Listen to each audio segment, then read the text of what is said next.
Charlie Chaplin was not just a man, he was a phenomenon. By the early 1900s, he had become the most famous actor in the world.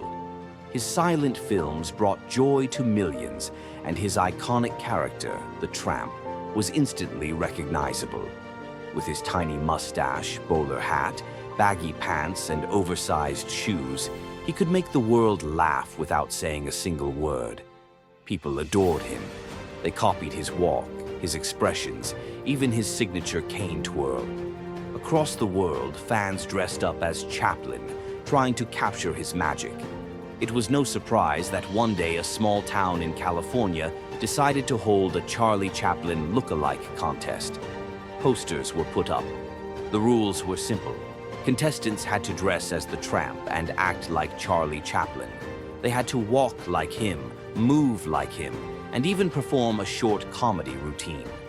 The winner would get a small prize, but more importantly, the title of the best Charlie Chaplin impersonator. Hundreds of eager participants arrived. Some had practiced for weeks, perfecting his wobbly walk, his hat tips, and his famous side glance.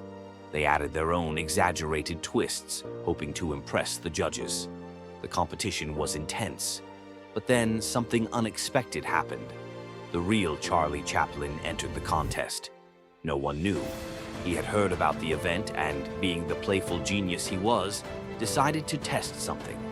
So he signed up under a fake name. He didn't put in extra effort to stand out. He didn't exaggerate his movements. He simply played himself, walking, twirling his cane, and doing the simple, effortless humor that had made him famous. The judges carefully watched each contestant. Some participants received loud cheers. They had mastered Chaplin's moves with impressive precision. They kicked their feet higher, made their canes twirl faster, and acted even more Chaplin-like than Chaplin himself. Then the moment of truth arrived. The judges announced the winners. Charlie Chaplin didn't win. In fact, he didn't even come close. He wasn't first. He wasn't second. He wasn't even in the top 3. The real Charlie Chaplin lost his own lookalike contest. When the results were revealed, he couldn't help but laugh. It was both funny and eye-opening. The judges had been so focused on the exaggerated versions of him that they didn't recognize the real one. When the world found out what had happened, newspapers reported the story with shock and amusement.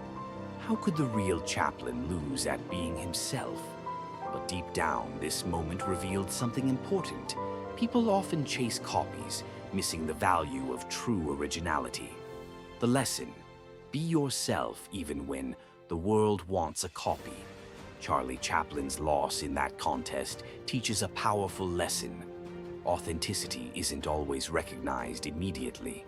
Sometimes the world rewards what looks more dramatic, not what's truly real. Imitations can get attention, but only originality lasts. The contestants may have won the competition, but the real Chaplin won history.